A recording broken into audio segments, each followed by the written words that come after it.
This is Aldous Huxley, a man haunted by a vision of hell on earth. A searing social critic, Mr. Huxley, 27 years ago, wrote Brave New World, a novel that predicted that someday the entire world would live under a frightful dictatorship. Today, Mr. Huxley says that his fictional world of horror is probably just around the corner for all of us. We'll find out why in a moment. The Mike Wallace Interview, presented by... I think this kind of the dictatorship of the future, I think, will be very unlike the dictatorships which we've been familiar with in the immediate past. I mean, take another book prophesying the future, which was a very remarkable book, George Orwell's 1984. Well, this book was written at the height of the Stalinist regime and just after the Hitler regime. And there he foresaw a dictatorship using entirely the methods of terror, the methods of physical violence. Now, I think what is going to happen in the future is the dictators will find, as the old saying goes, that you can do everything with bayonets except sit on them. But if you want to preserve your power indefinitely, you have to get the consent of the ruled. And this they will do partly by drugs, as I foresaw in Brave New World, partly by these new techniques of propaganda.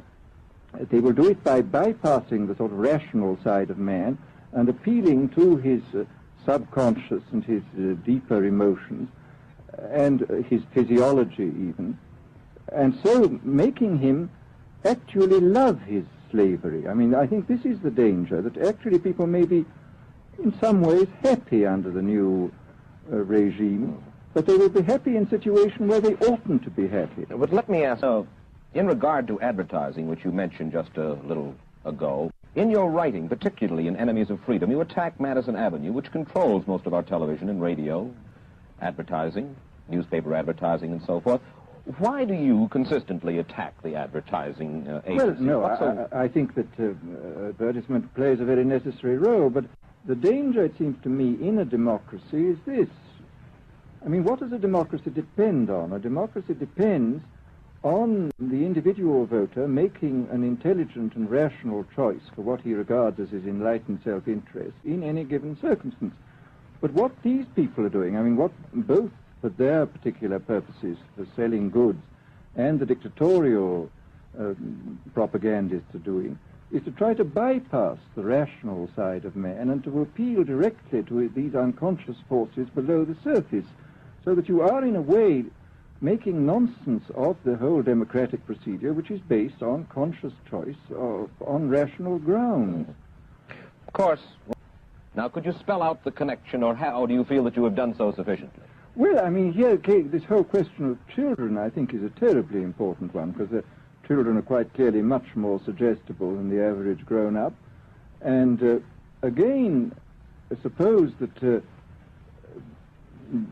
for one reason or another all the propaganda was in the hands of one or very few agencies, you would have an extraordinarily powerful force playing on these children, who after all are going to grow up and be adults quite soon. I do think that this is not an immediate threat, but it remains a possible threat. And you said something to the effect in your essay that the children of Europe used to be called cannon fodder, and here in the United States they are television and radio fodder. Well, after all, you can read in the trade journals the most lyrical accounts of how necessary it is to get hold of the children, because then they will be loyal brand buyers later on. Mm-hmm. But, I mean, again, you just translate this into political terms. The dictator says they will be loyal ideology buyers when they're grown up. Well, I think one of the reasons is that these are all instruments for obtaining power, and obviously the passion for power is one of the most moving passions that exist in man, and after all, all democracies are based on the proposition that power is very dangerous, and that it's extremely important not to let any one man or any one small group have too much power for too long a time. After what are the British and American constitutions except devices for limiting power? And all these new devices are extremely efficient instruments for the imposition of power by small groups over larger masses.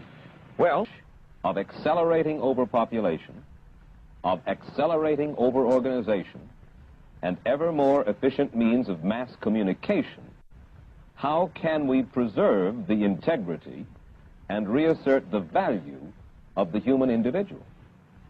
You put the question. Now here's your chance to answer it, Mr. Huxley. Well, this is obviously, first of all, it's a question of education. I think it's terribly important to insist on individual values.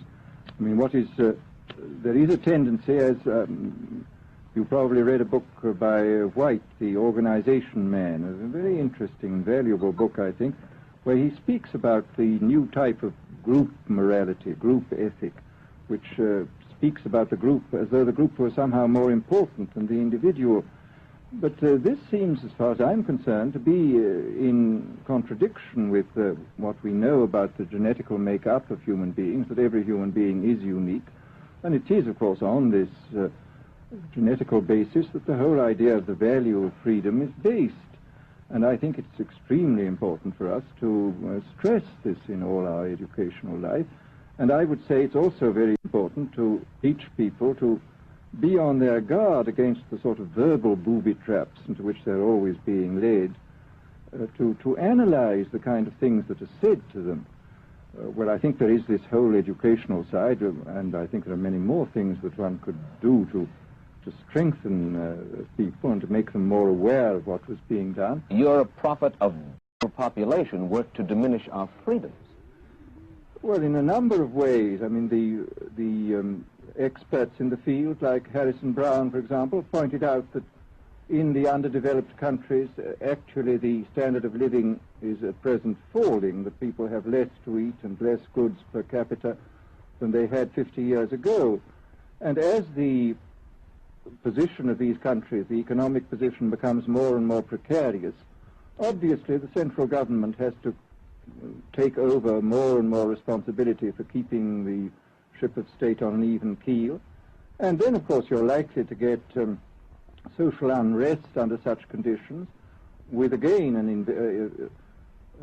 intervention of the central government. So I think one sees here a pattern which seems to be pushing very strongly towards a totalitarian regime. And unfortunately, as in all these underdeveloped countries, the only highly organized political party is the Communist Party, it looks rather as though they will be the heirs to this unfortunate process, that they will step into the position of power. Well, then, ironically, that you were talking about, are there specific devices or methods of communication which diminish our freedoms in addition to overpopulation and over-organization?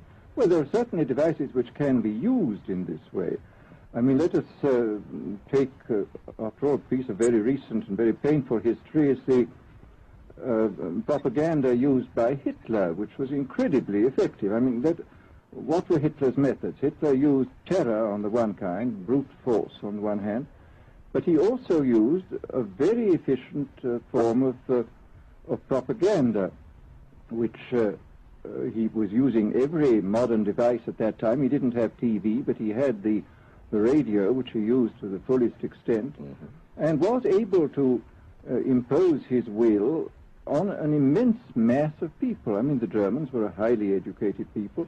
Well, we're aware of all this, but the point is, it seems to me, that there are methods at present available, methods superior in some respects to Hitler's method, which could be used in a bad situation. I mean, what I feel very strongly is that we mustn't be caught by surprise by our own advancing technology. This has happened again and again in history.